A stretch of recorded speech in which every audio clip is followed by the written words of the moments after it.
Hey, GovCon Giants family, your host, Eric Coffie today, and we are bringing you another episode of the GovCon Giants podcast. Today's guest is the CEO and founder of KUSI Global, Talia Fox, and Talia actually has created training programs and courses, taught more than 500,000 participants all over the world. That includes federal agencies, state and local contracts like Lockheed Martin, NIH, to name a few.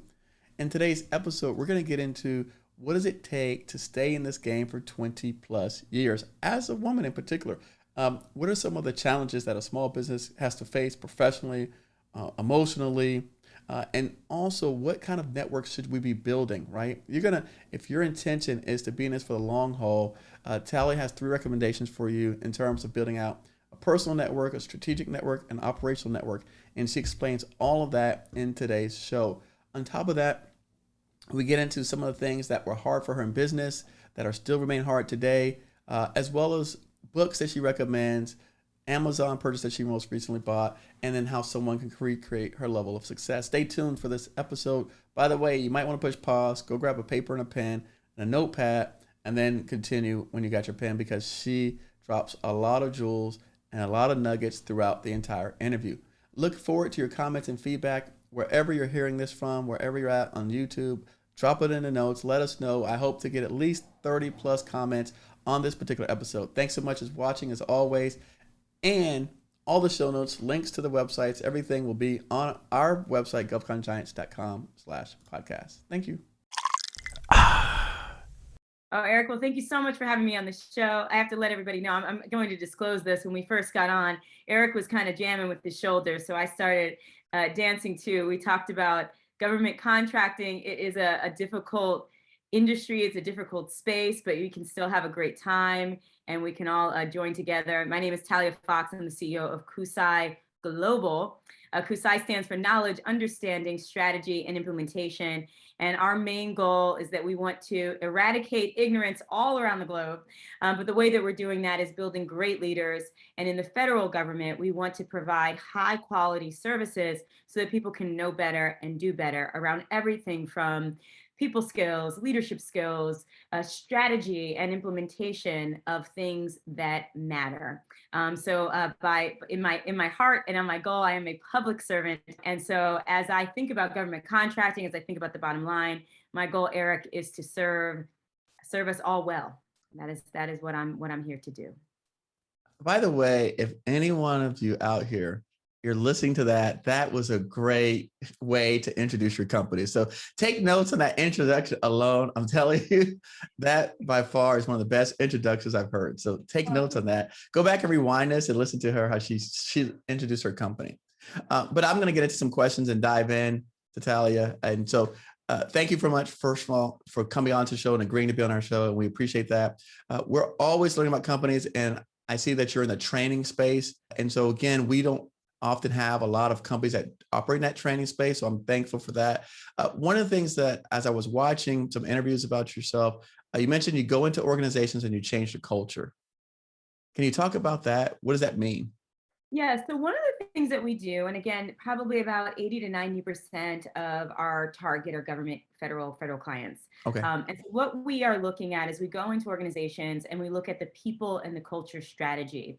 And the people and culture strategy are everything from how you manage your people, the kinds of systems that you set up, the relationship that you have with contractors within the federal government, the relationship that you have with employees. And so we have a full system as to how we help our government clients and our agencies look at their culture and change culture.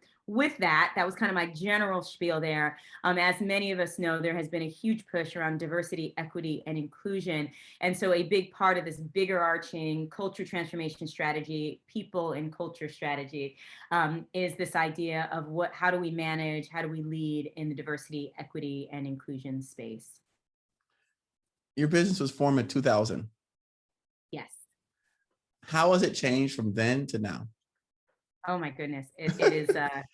It's changed so much, Eric. So I'm going to talk about, there are two types of changes, right? There's been a lot of changes, of course, in our world and in life. Absolutely. As we all know, things that happen in society, things that happen in the world, it changes what government buys, it changes what people buy. We have a global pandemic, we have social and racial justice issues. And so the needs of organizations around culture and people have definitely changed. When I first started out this company, we really did a lot of people development and leadership development courses and programs, very basic around how do we motivate people, how do we motivate change. That has evolved into, as I just mentioned, this huge, more integrated culture transformation project where people are really digging deeper to see how leaders can be more strategic, how they can know better and do better for the people that they serve. There are a lot of people challenges within the federal government that require expertise and services, because the government has its own very specific culture. And so we have to really dig in, understand what's going on, and understand what we can do to make it function more effectively. And so there's been a big evolution. So that's what's happening in the world. For me, my evolution has been, when I first started this company, I didn't know much about anything around how government works, Right. around how business works. Right. And so in addition to being a teacher of leadership and strategy, I had to become a learner of the entrepreneurship journey of leadership and strategy. How to sell, what works, what doesn't work, how things really work. Right. What Right. they Right. tell you, how they tell you it's supposed to work, and Uh-huh. also how it really works. And so I've been on my own journey as a businesswoman, really getting knowledge, not making assumptions, not trying to figure it out, but trying to really gain that insight about what needs to happen in order to grow and to scale a business. The reason why I asked the question was because so many entrepreneurs, right, they set out on this path and they say, this is what I'm going to do in my business. And then a few years later, things change, circumstances change, the environment changes, the climate changes. It seems like you stayed to the same industry the entire time. Is that fair?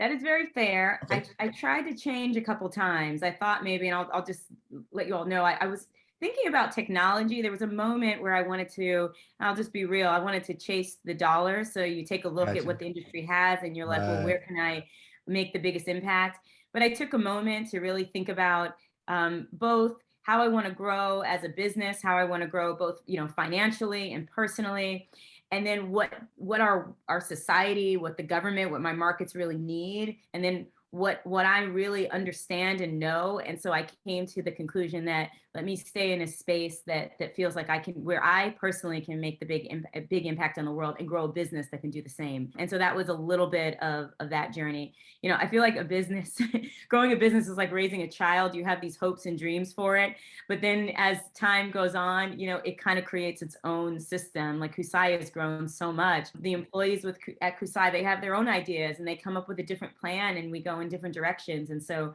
I now am not only a servant to the clients, but I also am a servant to the business to see how it grows and to be open to change and innovation as we continue to scale and to develop.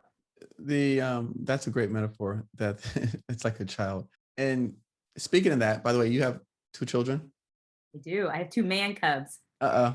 Their 21 ages? and 14. Yeah. What was it? 21 and 14? 21 and 14. Okay. All right. All right. You said man cubs. Why you call them man I cubs? call I call them man because my brother and I the other day were talking about at what point in the Lion King movie and in the Simba film are my children.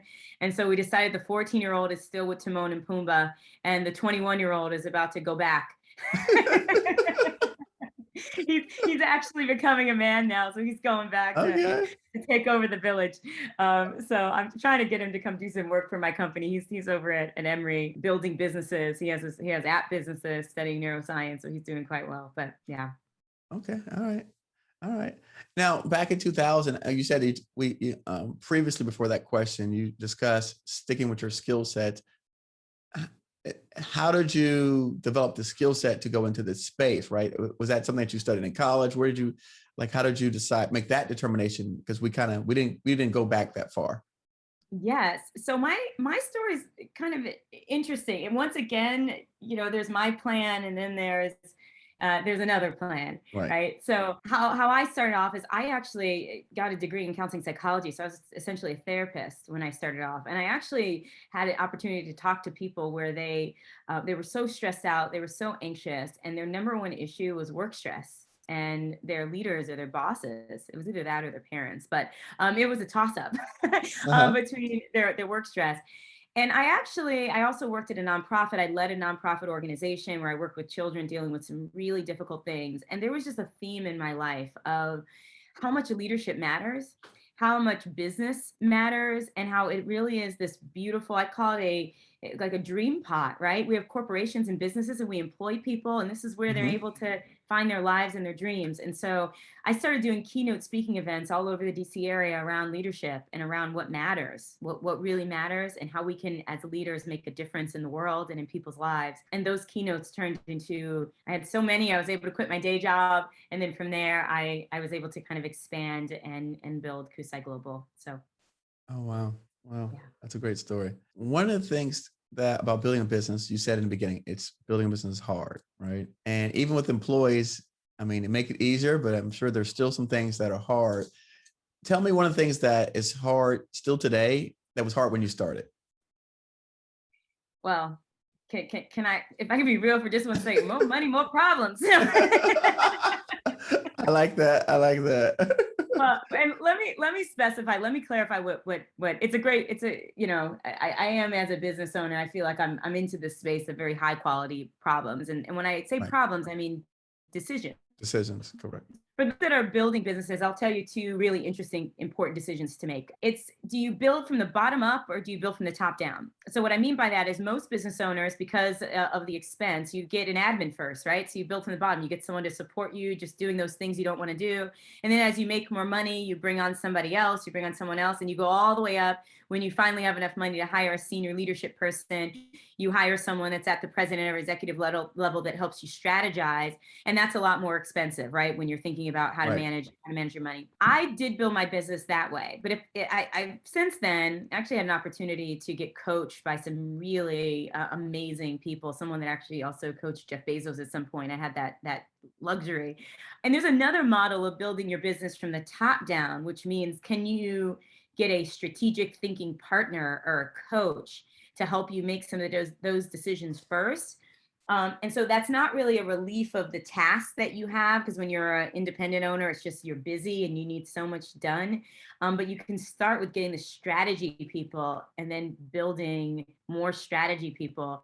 And then when you have a ton of work and you've scaled, then you build the bottom, which are the taskers and the administrative level. So the way I built it just seemed like, from a financial standpoint, it felt like it made the most sense. But if you have the opportunity just to think about what a little bit of an inverted model looks like of building from the top down, I can see how that could definitely give you a boost, because I'm starting to see it now that I'm bringing on more top high level people. Oh my goodness, it makes such a difference. It's a total game changer.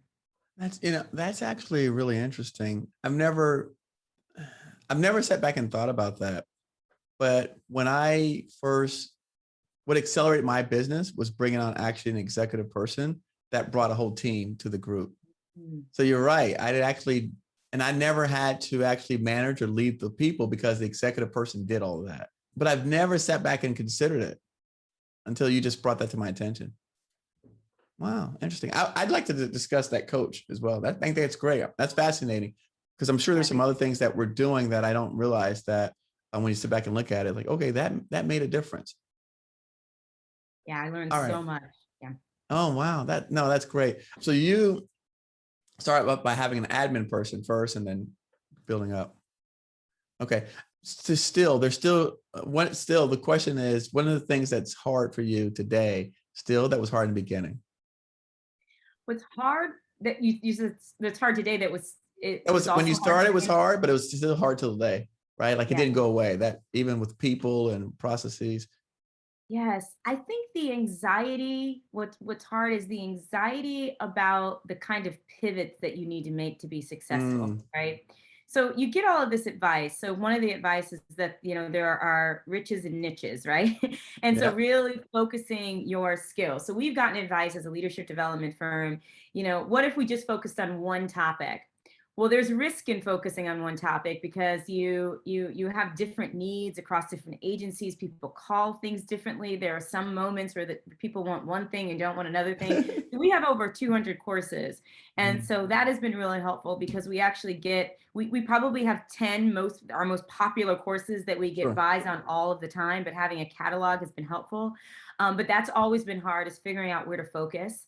Another thing that's just really hard is what you do with your profits. So just the decisions about Mm, what do you do with your when you're making money, what do you do with the profits? And then right? When is the right time to make that decision? So there's the timing, and then the what now, and what's next, right? So I don't know, when I started a business, that I realized how many strategic decisions that were going to need to be made. And no one can tell you necessarily, oh, you absolutely have to do this. There is mm, something about it where you almost have to sit down intuitively and connect to what's most important, how you want to grow, when you want to grow. And a lot of these decisions are, you just have to sort of make it, be decisive, and line up with it and hit the ground. And so I still deal with decision fatigue because I want to do the right thing. I was the good girl in school, Eric. And I want to get the A. I want the right Ah, you're one of answer. those kind. Okay, all Yes, right, I'm one all of right, those kind.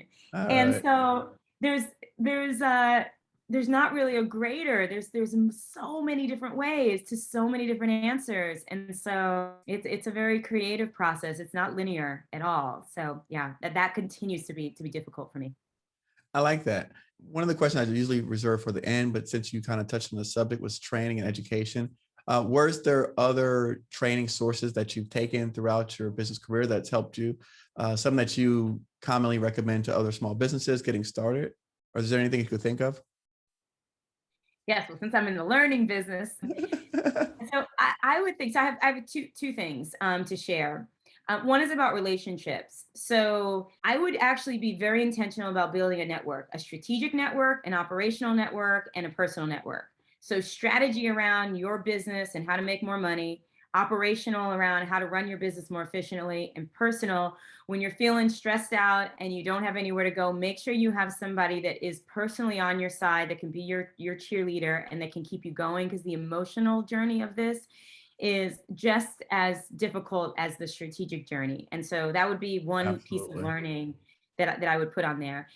The second thing is, if I were you, if I were any business owner, and I don't know all the answers, I'm still on this journey with everybody else, I humbly say this, but I would invest lots of time in becoming a fantastic communicator. So if you are able to articulate, who you are, what you do, whether written, verbally, make sure your team, that they really know how to communicate. Communication skills, I think, are so critical. And many people in the federal government, we get very much into the technical, which is important. But I have found that the people skills, the interpersonal connections, it's still a thing. It is still a thing. All the paperwork, with all the red tape that we have to go through, at the end of the day, I will tell you, the personal connection and that networking, it still wins. And I can mark many wins. All of my wins have had some kind of interpersonal experience behind it. Oh wow. No, that's great. I like that the Yeah. emotional journey is just as difficult. Strategic network, operational, and personal network. Yes. Okay. Good stuff. I watched an interview that you did. It was called Tips on Dealing with Difficult People. Mm. Uh, how many tips were those? I don't even know the number. We have Oh, time? Do we have time to go over a couple of that stuff? I'm just there are so many tips. Usually in the interview, I do about five. okay. Um, All and right. they change sometimes. But yes, so I think a fact of life, Eric, is that we all deal with difficult people, which means that there are just people that get under your skin. There are things in life that we're not, necessarily aligned with. And so, my biggest tip is that I like to just talk about, and this is with business, this is with everybody. Um, do not give anyone the power to make you ever feel inferior in any way or to steal your joy. You can't control a lot of things, but you can control your capacity to stay calm and to stay measured and to be of service to people. That's one tip. Not allowing just the events of the day to rob you of the happiness and the gratitude and the joy of this business journey.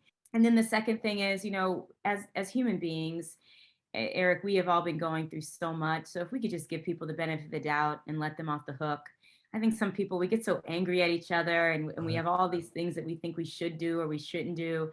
But at the end of the day, we're just all people trying to live our lives, and we're all dealing with stuff and in so many different ways. And if we could just be a little more patient and a little more compassionate toward each other, I just feel like it not only does it make the journey better, but I also think that there's going to be some big business impact, because you can build relationships for the long term, and it's not so fragile by a daily tiff that you might have with a team member or with Mm, partners.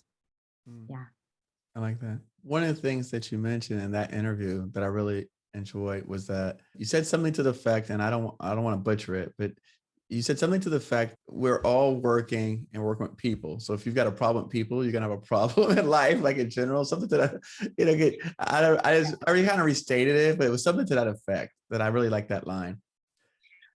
Well, it's funny, Eric. I coach, right? And so I don't do as much anymore, but I've coached literally thousands of executives, and they come to me and they say, things would be okay if I just didn't have to work with these people. Okay. And it's just the funniest statement, because your business life, you live on the planet with lots of other people. And so if you're waiting Right. for everybody to act right, you're going to be waiting for a very long time. And so Right. we have to just accept that we're all, you're my mom used to say, take it easy, Greasy. You got a long way to slide. Oh, We have I a like long, that. I we like it, have a, Rob. Uh-huh. this is a long-term play, a long journey, and people are just not going to act the way you want them to act, and that's okay. The sooner we can just accept that it's not always going to be as we'd like it to be, I think we can take back our sanity. What do you say to people say it's easier said than done? Well, I think things are definitely easier said than done, but I think it's easier to do if you start doing it and stop talking about it. Mhm. Okay. So Touche. I have to tell you this really quickly, Eric. So Sure. my son, he comes and complains about his homework all the time, and he's like, he'll talk to me for about 15 minutes about how overwhelmed he is. And I will say to him, the only way for you to get relief is to dive into it and get to the other side. Like, as soon as you dive in and Right. move through something, I have to say this to myself. If you have a long list of to-dos, your only way out is through it. So get that first thing done, and you are that closer to relief. Get that second thing done, you are that closer to relief. So yeah, the only way through is the only way to get to the other side of making it easier is to actually be in action constantly. Wow. Now, your business started in 2000. You started doing your keynote speeches, things like that. When did you like say, okay, like you said, you could quit your job, you're able to do that. When did you like start the formal business? Was that in 2000 So I or was that started my before or yeah, well, after? I started in 2000, was the seed that really started to grow. KUSI Global actually started in 2015 as a new corporation. So before then, we were actually called KUSI Visions, and so we were doing a lot more corporate, similar to what we do now. But the growth arc has been since about 2015. After Mm, yeah, and this is when I came back from I did a leadership fellowship at Harvard, and I came back and created a new structure for the company. okay. All right. And that new structure is that when you decided to do like strictly federal, or was that at that time? So I will tell you, I used to go for walks in my neighborhood, and I would run into people, and they were these people that you just sort of they look like they're doing well. Uh-huh. I know those Those people. people. There's a I I'm know those. doing well look, Right. There's and a so definitely I I'm doing well look. Here's an I'm doing well look. Yeah. And so I felt like my hair was a little bit frizzy. I don't know. I had on my sweatpants, just walking around Uh-huh. and taking my walks in the morning. And I would stop people and ask them, this is of course in the DC area, what they did. And so every time I talked to anyone, it was always government contracting. And so I started then in 2000, starting to kind of investigate what it looked like to sell to the federal government, particularly being in the DC area. So initially I did a lot of nonprofits. We did a lot of private clients. And so probably in about 2012, might have been sooner than that, might have been like 2009, we started doing a lot of subcontracting work. And then we did not get our first prime contract until around 2015. Okay. All right. So now you look like the people that are doing well. Now you the people who stop like, you know what? You look like and the funny thing is there's a guy actually that's on Thank TikTok you. that's what he does. He literally goes up to people in nice cars and says, "What do you do for a living?" Or he goes to people's homes that are really nice and says, "What do you do for a living?" Yes. So that made a lot of sense when you said that. I connected. I resonate with that right away. I did that for years, Eric, just asking Thank you. people because I couldn't figure it out. I'm like, how are they looking so well? I Well, I just think I mean this is great. It, I think it's the KISS principle, right? Keep it simple. All right, right? Hey, look, you see some people doing well, ask them what do they do. yes. Ask them what they do, and then they can help you figure out. And then you built a strategy around it. Well, Makes I, sense. I have to, yeah, I have to say, Eric, that's turned into other things. If I see someone with good skin, I'm like, what kind of cream do you use on your skin? Where do you get those shoes? So I had to. That it brings me to. You ever heard of Jim Rohn? Yeah, of course. Okay, so Jim Rohn always says that whatever that you want to improve, study it, right? To study that, and I think that's what you're showing through your very simple examples. Is that hey, you want to be successful, study success. You want wealth, study wealth. You want improved eating, study, diet. So all those kind of things. And so what you're saying, hey, I want that person's great skin. Let me study skin. And I don't think there's anything wrong with that spray. I think it's so underutilized, Yeah. right? Is that you might admire a person, but instead of finding out what is it that they're doing, you sit back and just admire them from afar and not even, I like to give people credit actually. So one of the things I always do is I like to compliment people because I feel like the person puts so much effort into whatever it's their makeup, their shoes, their hair, that it's worthy of giving them credit because they put a lot of effort into that, right? That was intentional. It wasn't like I just woke up today and it's like, let me get out of here. They're like, no, they like you said, they put a cleanser on their face. They might have put a wrap on. They put whatever mascara, and I was like, wow, like hey, or the shoes. I'm like, those shoes are really nice. Or I do that all the time intentionally. Yeah, you know what I have found? Every once in a while, you might run into someone that feels like it's intrusive. You have to kind of, use your social skills to see who's who. But Right. people love being asked questions about what they do. I think most people have been on a journey, right? We in kindergarten, Yes. we didn't have all the answers. We weren't doing. Everybody's kind of at the same base level, and Right. you learn things along the way. And I think people love to share. I love to share. So I say, ask me questions, and I enjoy sharing what I discovered because someone shared it with me. So yeah, Right. life and work. It's all in one bucket. And it sounds like to me that it makes your experiences more enjoyable and pleasurable because now you're engaging with people that you wouldn't normally engage with, and whatever it is that you're complimenting on, I'm sure they put a whole lot of time and effort into it, and even money, and so I'm sure they're happy to talk about it, Well, right? and it's amazing. People have stories behind what they Right. do. I've asked people and they actually sell products. And I've actually some of the questions I've Have asked the led question, to it's their business. Yeah. I've right. complimented a shirt and there was a gentleman that he made the shirt. So, so it's really interesting how it can lead to other questions and other ways that you can connect when you ask people for help or you show interest. Right, right, right. How did you, one of the challenges that small businesses have is human resources and hiring people. And we talked about working with people, but we never talked about hiring people. And what does that look like? And since you are the expert, right, in terms of executive leadership and training, I'm the executive. How do I know if this person is going to turn out to be a good person or a bad person, or what kind of things can we do? What should we be looking for in hiring people? All of those things. Help us out. So, Eric, what makes me the expert is that I am always learning. And so I wish I could say that I got all my knowledge from the books and the research, but most of my knowledge comes from scuffing up my knees a few times. So let me tell you what I've learned. Because again, there's some stuff I can tell you. I know all the book stuff. I can tell you what the books say, but let me Right. give you the real talk of what I've actually learned. First thing that I've learned is that you really have to understand and know the culture that you're building. So, for example, at KUSI, we are relatable people. We're warm, we're connected. Excellence is a big part of our value system. We're attentive to detail.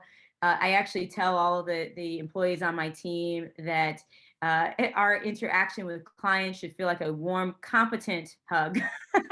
So you're having this connectedness, but the connectedness cannot replace the competence that we bring as professionals. And so there's a very specific relatability there. And so because we have that culture, when we bring people in, it's kind of easy to identify pretty quickly who has what we like to they call it the KUSI pixie dust, right? That kind of vibe that would fit into the culture. So that's the first thing. The second thing is I spent a lot of time getting really super clear, and I talked to our president about this around what is it that we really need, and what are the skills that are going to support that need. So getting clear on the need and being kind of innovative about the type of person. Like, for example, would a person that used to be a teacher be really good in this role? Or are you looking for, would kind of a new professional or a student be good in this role because you have a piece where you want it to actually be developed? Is this a senior executive role? Whatever it is, make those decisions.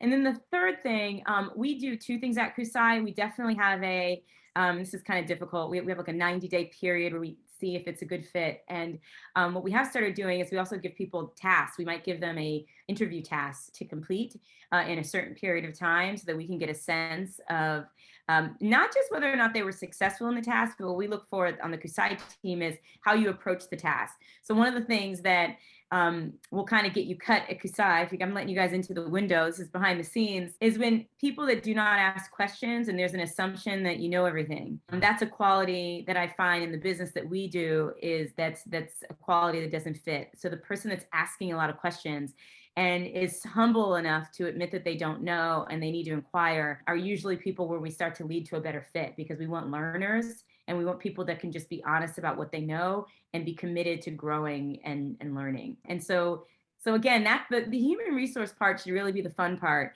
but it's very time consuming. It takes a lot of patience, and I know in the federal business we have none of those things. But if you have the opportunity to make some strategic hires, it's to take your time. That is the thing. We're hiring again. We're about to do a whole slew of new hires, and we're taking our time this time and being a lot more intentional as we move to this next wave of growth. Are you finding challenges with COVID or no? Well, having a 100% virtual team has its challenges. A new thing that we have to look at is the reliability and the ability, and self-discipline. That sometimes in administrative roles or middle management, depending on, where you source your people from, can get tricky. And so we have a whole system set up where we make sure that the people are accountable. On the other side, we do have less response to our advertisements for jobs than we used to. So I don't know what that is. So we're kind of looking through what our recruitment strategy is going to be. But we're 100% virtual, so I think that's very, very appealing to people. Did you always want to be an entrepreneur? Like, was it something in you as a child? Is it, what did they were just, you filled a role, you met a need? It's so interesting you asked that. I don't know if you might have heard this I talk about this a lot on some of the interviews that I've done. My father's from the Bahamas. Okay. He had about a 6th grade education. And I actually recently just discovered this in the last decade that he was illiterate. And so he opened up the Mirage Hotel and Casino years ago. I was about maybe 8 years old or so. I don't know how old I was. I won't give you the exact age because you could probably do the math if you look it all up. But I was a little girl, and he would take me to negotiate contracts with these big, large casinos. And so I thought that he was trying to teach me about entrepreneurship, but I was helping him read the contracts and giving him advice. And so I think that way back then, there was a seed planted around entrepreneurship, and there also was a seed planted around, equity and how we treat people, because my father had a very thick accent, and my mom and my mother's side of the family, they were some of the first Black millionaires in New York. They were in the publishing industry. And so I had this very interesting upbringing and a lot of education, private school education. And so I also saw how people treated my dad with that thick accent. And at 8 years old, he was the adult and I was the child, but I was able to gain respect just by sort of being able to speak and articulate things. But it was painful for him, right? To have to let his young daughter be the leader in that space. I did not know that he was filling my toolbox with a ton of privilege, because you can imagine I've been I've been in the entrepreneurship world since I was 8 years old. That's a huge boost in Right. just comfort level and connectedness. So yeah. Wow. That's fascinating. I could do a whole show about that. That's really fascinating. My father has a seventh grade education. Wow. Uh, so it's interesting, but he grew up in the country, in the woods, and they had to farm the land. And so it's more Wow. about getting into that. But that's also part of the reason why, the newspaper is written on a low level, right? Yeah. Because back then that's what people did. Wow. Okay. Do you remember which government agency was your first contract with? Yes, I mean, we still have the contracts. I work with the Department of Veterans Affairs, Okay. first agency. Yeah, and it's interesting working with that. That's been one of the most meaningful experiences that I've had this far to date, because I have really become connected to the experience of veterans. So I had the opportunity to sit in rooms with thousands of veterans and hear their stories and connect with their lives. And so an unexpected turn in my career is that I definitely am I'm connected to how important our veterans are and how much we need to support them. How did you finance your growth? Oh, how did I finance? Oh, this is the question of the hour. I mean, look, I'm gonna save the good stuff for the last. I'm gonna warm you up. Yes, yes. Um, This is so again, so many entrepreneurs really struggle with this, and finances. Again, if you're in any small business room, entrepreneur room, government contracting seminar, webinar, class, course, it's finance, right? Money. How do I, yes, I mean, the government pays you after the fact, right? You got to do the work, deliver, then you wait for your money, bill, do all this other things perfectly in order to get paid. And so yes. financing is one of those areas where it's a struggle for small businesses. So I'm And we always need very to have curious. Yes, and we need to have more direct conversations about it. So I actually Absolutely. appreciate the question. I was actually talking on a panel with the other entrepreneurs and a congressman and different people, and we were talking about seed capital and how you finance entrepreneurship ventures. And in the government space, it's even more important. As you said, you have these contracts, and sometimes the time in which you get paid can be a little long there for you to pay your subcontractors. So for me personally, I did not get investments, and I did not have access to capital. I actually took money out of my then retirement just to sort of hold me over so I could build the business. But I kept expenses really low, and I built a business model where the profit margins were high, expenses were low. It was a low labor model, so I only had people work if work was there. And so I just started making those strategic decisions about where do I reinvest in growth. And so that's how I grew. And it was like I felt like I was watching a faucet where you just have drip, drip, drip. Right. No, it's true. And then the drip would stop for just a minute, and then it'd be drip, drip, drip.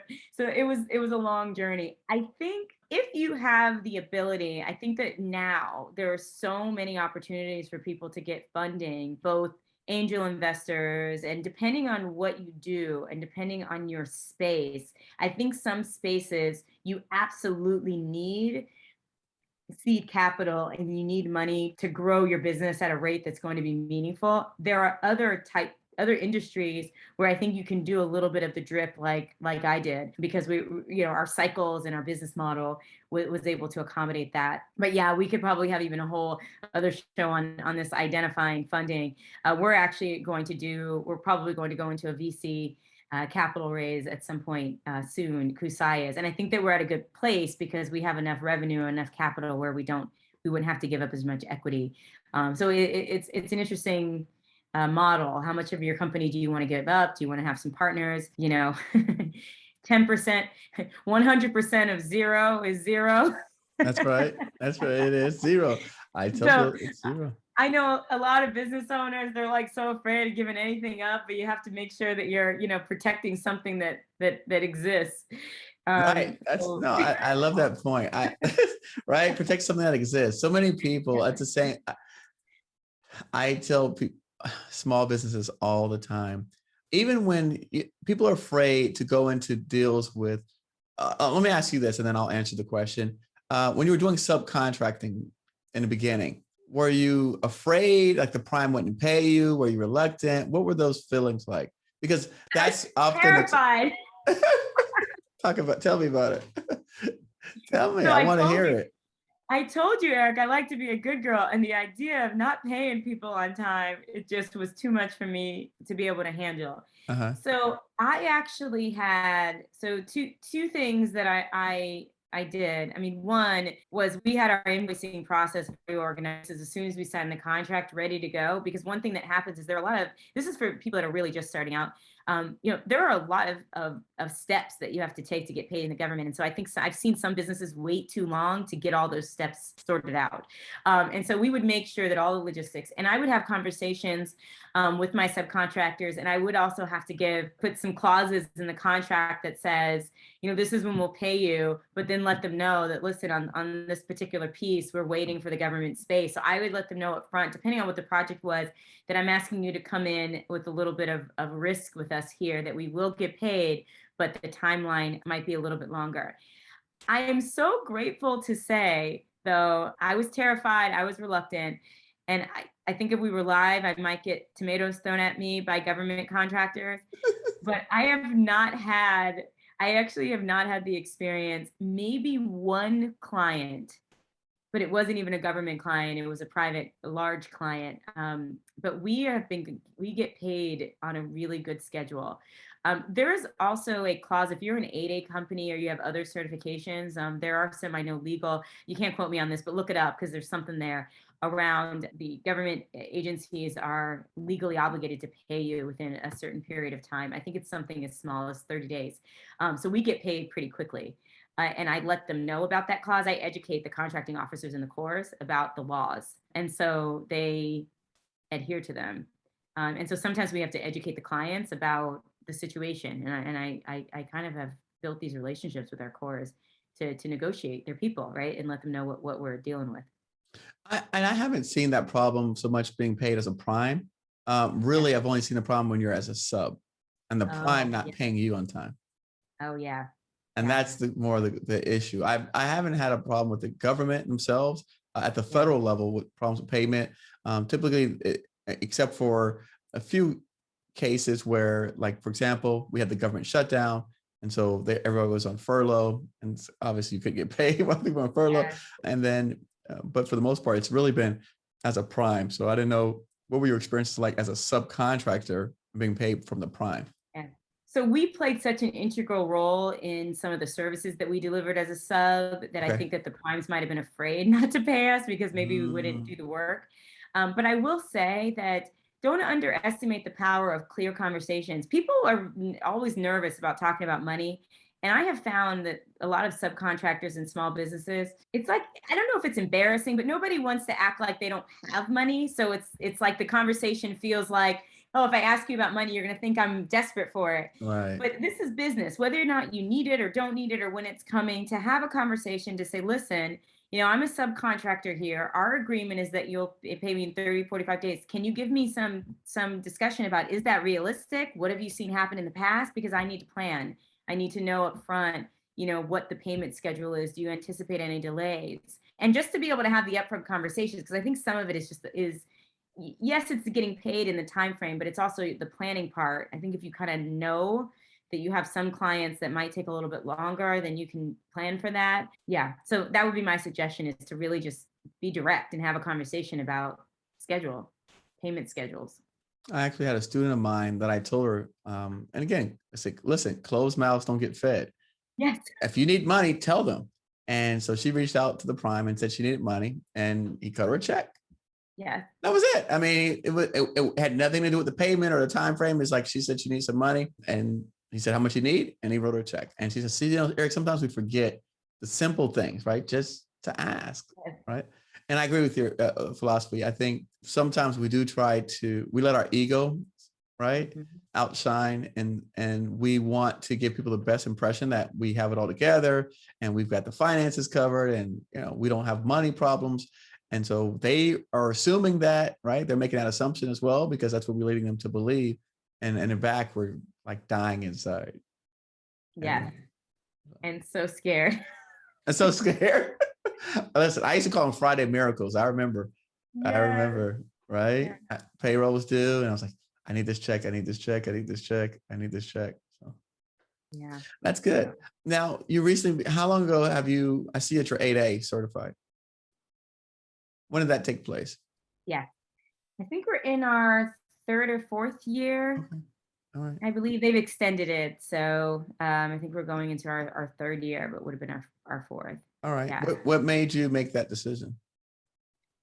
Well, I think that it's a no-brainer, the business development in 8A. And by the way, if you're thinking about getting 8A certified, or if you currently are, the business development office at SBA, I think that they've made a lot of amazing changes, and the support feels more substantive these days. So you could reach out to get some business development help. But I definitely knew that it was going to be an opportunity for me to expand the current relationships that we had in the federal government, and just to make it easier for our clients to buy from us. And that makes sense. Would you? I know that you're unfortunate. I won't say unfortunate, but I know that you're in the DMV area. Do you feel that gives you an advantage of being in that area? Do you spend time on the Capitol? Do you spend time at offices in DC? Does that play a role with anything that you're doing? Because I know that your staff is virtual, but do you actually, because you're in DC, you could drive? I mean, because you're in Maryland, you could drive over the bridge and go to DC. Is Yeah. that kind of how that works, or no? That sounds so cool. And as you're saying it, I'm like, we should do stuff like that. But I could see if I were in Florida, Eric, like on the beach, we probably would have the same system. I have been given the advice that you need to. I mean, one person said to me, you need to walk the halls, and that's perplexing to me, because I really don't understand it to this day. Like, what do you mean by that? Like, what halls? Am I supposed to just go in with my badge and say, let me in, and walk the halls? Right. But our strategy is one thing that you can access in DC, but I know they have it all over the country, is going to industry days and going to business development events. There's a big 8A conference that we're going to in New Orleans. We've actually gotten a lot of contracts with their matchmaking services there. So I think that I will say, every time we have shown up to an event and we met people, I don't know if there's been one time where it didn't result in some kind of contract. So I'm glad that you're bringing this up, Eric, because I'm going to tell the team, why aren't we meeting people anymore? Because we're doing a lot of online, we're sending emails. I mean, we're connecting with people. We have a lot of people reaching out to us now. So I think that I'm just keeping it real, folks here. I think that we may be getting a little lazy, and in post pandemic, or I don't know if we're in the pandemic. I don't know where we are, but it's Right. I don't know. We're at a pandemic. What's going on? Experience here.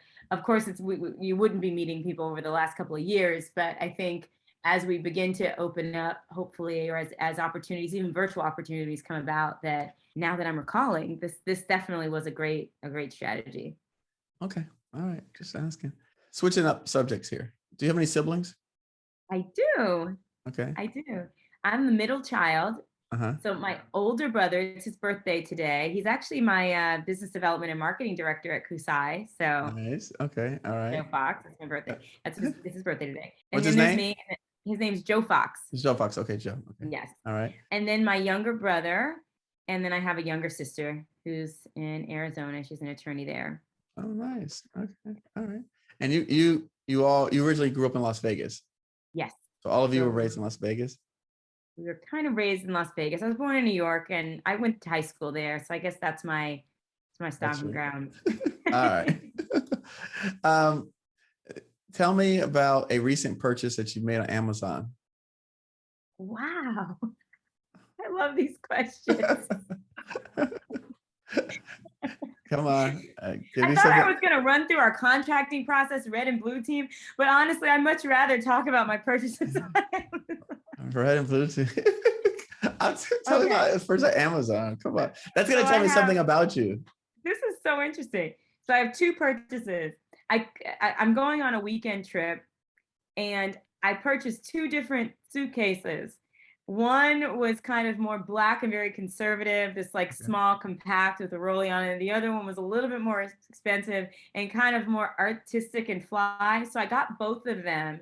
Uh-huh. We'll see if I return one or if I keep them both, but I'm trying to figure out, am I feeling more conservative, or do I feel like I want to kind of be fly, as I go on this trip? That's moving my head and everything. So this was a moment, Eric, where I was like, and you guys, I grew up with no resources, so this is a whole new life for me, because I was like, I'm just gonna buy both. Right, exactly. Figure out which one I want to use after the fact. Later. So that was good. And then the second thing is, hopefully this doesn't get out. My son will probably be so embarrassed me sharing this, but in Atlanta, I noticed that, my son, he just throws on his clothes and they were a little wrinkled. So I had to buy an ironing board and an iron for him You as a see, gift. that is so much more exciting than red and blue teams. Because I want him to be one of those people that people come up and ask questions. He's looking well. So now whether he uses the ironing board and iron, we'll see. So those are my two recent All purchases. right. I think he probably could have used the one that you steam thing. You could hang your clothes up and steam Oh, it. yeah. Because I used to iron, like we grew up ironing our clothes. Like my mom's like, you can't leave the house with wrinkled clothes. And we grew up ironing. But as I became an adult, I just don't find time to iron clothes. I take Well, my your shirts to all shirt, get dry clean. which But like my explains why your sweaters. shirt looks so crisp and fly. Yeah. Yes, So, exactly. I literally pull them off. I have to pull the green tag off of them. They're all like, all my stuff is crisp. so Eric, I was going to take a screenshot of you and just send it to my son and be like, this is the goal, sir. Don't do that. He will not like me. And one day he might just meet me and he'll like, I remember you. You traumatized me and my mom. Don't do that. Don't do that to him. Don't do that. It's my failure. I didn't make him iron. Don't do We had to that. iron too. So I don't know. Don't do that. Don't do that. All right. All right. Well, tell me an odd place that you work, an odd job that you had. Oh, these are the best questions ever. I used to work at Pretzel Time. What's that? And yeah, like, and it's like, have you ever gone to On Annie's? It's the Okay. version of On On Annie's, Annie's yes. pretzels, those pretzels. So Uh-huh. I was the best pretzel twirler ever. Like I was twirling pretzels and I put on a big hat and I was in the mall asking people if they wanted samples. But to this day, I can't eat those pretzels because, I was a 16-year-old being left with a big pretzel machine and I Uh-huh. was trying to clean it out one day and I fell in the pretzel machine and I came out and I was covered in goo but it occurred to me that I fell in that pretzel machine with my shoes on and my clothes and everything, and I didn't really clean it out. So I Yeah. kind of, but I let my children, my son, a younger son, loves pretzels. I'm like, you take one. I'm not gonna, just in case somebody fell I in fell that in. pretzel machine. Wait, how do you fall in a pretzel machine? It's that big. It's a huge cauldron with dough in it, and it just swirls. It's so big. It's big Okay. enough to fit a small teenager.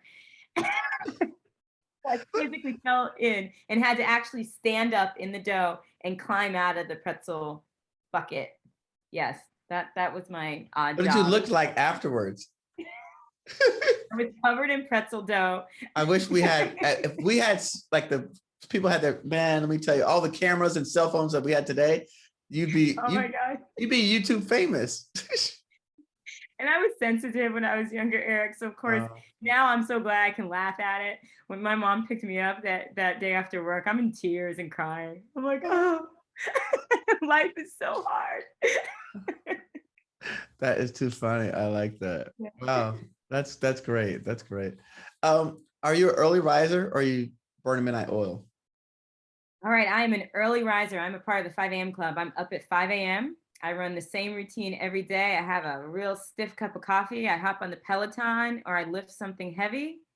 I do 20 minutes of meditation and reflection, and then I read for 20 minutes. And I have about 8 books that I have going at one point, and I do kind of one book at a time. And I do that pretty much consistently every morning. If it's not 5, it'll be 6 or 6:30, but I run a consistent routine.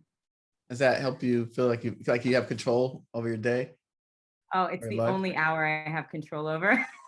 So that's what I was thinking. That was what I was thinking. What kind of books do you read? So I read a lot of leadership books. I love books about habits. So The Atomic Habits is really great. Yeah. I love Deep Work by Cal Newport about how to carve out time to focus on things that matter. These ways that you can focus on what he calls deep work as opposed to shallow work. Okay. I read things like Agile Leadership. I like Brian Tracy's books, like No Excuses. Brian Tracy's awesome. Yeah, he's really awesome. I'm just reading my book here. I have a book called Shaping the Future of the Fourth Industrial Revolution. Systems thinking, I think, critical skill if you're an entrepreneur or a leader to think about. And then I read a lot of books about mindset, growth mindset, manifesting results, those kinds of things. I do a lot of spiritual things that support my growth and my journey. Tell me about manifesting. I like to talk about that. I mean, I totally believe in manifesting. I love Wayne Dyer. I So love Wayne Dyer too. yeah, Yes. yeah. So I'm glad that we're talking about this in this space because I really don't talk about it that much because I feel like it's kind of a personal journey. When I talk to my coaching clients, I keep it pretty technical, I Right. guess I would say. Um, but when people ask me what do you really need to do to be successful, I think if I had to, I've been trying to start. I've started many businesses and done some things, and it's been a lot of like hitting walls throughout my life. But if I had to take one thing, it's the being able to let go emotionally of trying to control every outcome of your life. And there's this space where you're just sitting, you're quiet, you are engaged, but ever so slightly detached. Just kind of this knowing that everything is going to work out exactly as it should. It's in that space that I feel everything goes so well. And it's also in that space where you enjoy the journey a little bit more. But I do meditation, a lot of meditation. And I go on silent retreats in Sedona, Arizona. I'm building a labyrinth in the back of my house. So it's a meditation walk. When you make decisions, you just walk to sort Hmm. of reflect and make decisions. So I go on lots of walks when I need to make really important decisions. And I put myself in the space to be able to kind of manifest my own happiness, my own dreams, and my own success. And it's not just it's not just about the money. It's really about what now? What now? Let's imagine you had all the money you want in the world. Now, who are you, and who are you trying to be, and what are you really trying to do in life? That's what I'm about. I'll tell you a story afterwards about that with me and how I didn't bring it up, but now that you're talking about this, it's very relevant. But I know people don't want to hear from me; they want to hear from you. So we're gonna talk about after. We'll save it for after the recording's over with. um, if you said you had a lot of businesses, if you weren't doing this, what do you think you'd be doing? So there is a video of me. I shouldn't even mention this because it might come out at some point. But I was It's six gonna years come out. old. I right to get it from my mom. I was 6 years old, and somebody was interviewing me and asked me what I wanted to be when I grew up, and I said I wanted to be a singer and an actress. So I did go to acting school when I was like one summer during my master's program, and so I'm really into the arts. So if I wasn't doing this, I probably would be. I would learn how to play the guitar and maybe I would become a bachata dancer. I don't know, something creative. Bachata dancer, go girl. What you know about That's right. bachata? Oh, you know about bachata dancing? Okay. I like that. I like that answer. I like bachata Yeah. dancer. I'm right now So, bachata dancer. I will be posting are bachata. you a bachata No, dancer? I'm not. I did take Oh, lessons, but I'm not a bachata dancer. I'm not either. I took lessons, and I don't really know how well it went. I think I did pretty well. I think I did. I felt that way at least. I could start Yeah. flipping people around and split. I did pretty well. And I start stepping up on my toes. So Yes. I think I did well, but I know what it's supposed to look like. I know where my gaps are. okay. Okay. That's fair. uh, tell me favorite quotes or sayings. I like the one about the greasy. You have to repeat that one with your mom. With your mom. Take it easy, Greasy. You have a long way to slide. I like it. All right. Some more other ones that are relatable. So I think this one is so many people have heard of it, but it is kind of my quote is when you know better, you do better. I think that's like a big one Right. by Maya Angelou. I also have, I don't know if since you're in this manifestation, Esther and Jerry Hicks, I follow some of the work that they do. And I've never heard of them. Esther and Jerry that Hicks. one quote, yeah, they're a little off the beaten path, but there's some messages there that I'm into. So and this is actually I've turned this, it's not even a quote, it's my life philosophy that when someone is in my presence, I will leave them uplifted or the same but never diminished in any way. So it's just taking responsibility for the energy that I bring into the room. I think that we're so powerful as people, and I think that we underestimate the impact that we can have on people. Like we are very irresponsible with our looks, with our body language, and we just kind of Yes. feel like we can go through the world and be very flippant about how we connect with others. But if you've ever been in a situation where you walked into a room and someone was cold or didn't give you a look, how really yucky that feels. And then contrasting that with being in a situation where you walk into the room and somebody's eyes light up to see you. You never know in life. You might be the only light up eyes or lit up eyes that person has seen all month or all year. And so, I like people, and I want to connect, and I want to have meaningful and conscious connections with other people. And so at the end of the day, that to me is what really matters. There's a lot of people that listen to the show, contracting officers, program managers, government officials. And if we're considering your programs, we're going to visit your website. What should we know about you? What should we consider when putting you up against someone else and deciding on a leadership training program? Oh, so this is where this is not egotistical. I would tell you if there was someone that was better. I want you to I look. would tell you. But there is a course that we do that has been very popular in the government agency. It's called Conscious Equity. And it's a leadership course that supports leaders in being conscious about the decisions that they make on how they lead people. It's a 2.5 hour virtual course. We rolled it out probably at this point to over 55,000 participants across government agencies and private agencies. It's a very popular course. We have a lot of other courses, and at KUSI, I will say that we put in the time, we put in the research, and we really have not the courses. It's the best experience, and this, I'm not just saying this. This is what people share about our work, and we invest the time to make it the best. We research what's the best, and we make sure that we become it. I love it.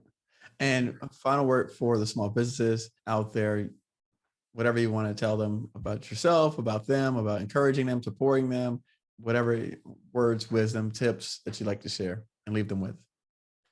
All right, tip one, I want you to go out today and enjoy yourself. Just have a good old time and just enjoy yourself just for one day, just for one day. Uh-huh. Take some time to reflect and see what matters. And then I'd like you to get a feathered pen and a nice cup of coffee. Uh-huh. And I Okay. want you to sit down, carve out 20 minutes.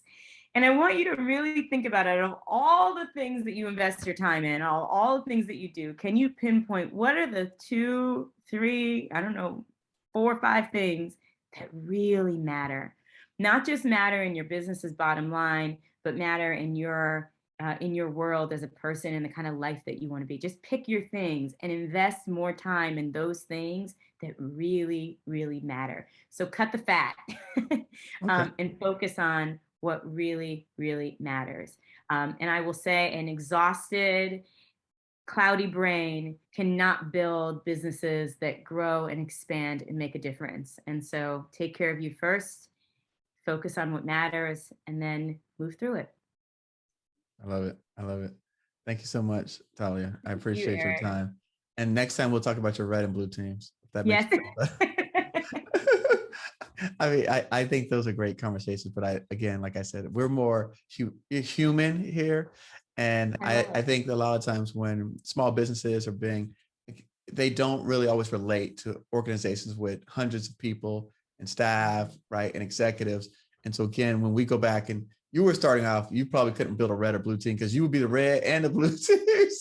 So I like more of, hey, let's take them from to the stop sign, right, and then from when they get to the stop sign, then we decide right or left, and then take it to the next stop sign. So I do appreciate it. I mean, I love a lot. I have notes all over the pads. I have notes on my pad. I have notes on the screen. So I really do. I appreciate the experiences. In fact, there's going to be a lot of great snippets that come out of this.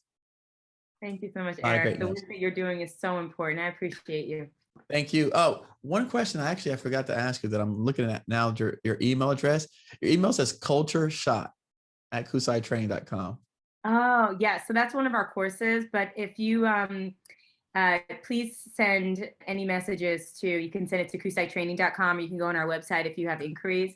A culture shot is if you're very specifically interested in a quick solution to support your culture. Okay, gotcha. But if you go to our website, get in touch with us. We'll help. We'll work it out if you need some support with anything. And we'll have all of that information on our website and on the podcast page, wherever they find us at. So thank you so much. Thank you so much.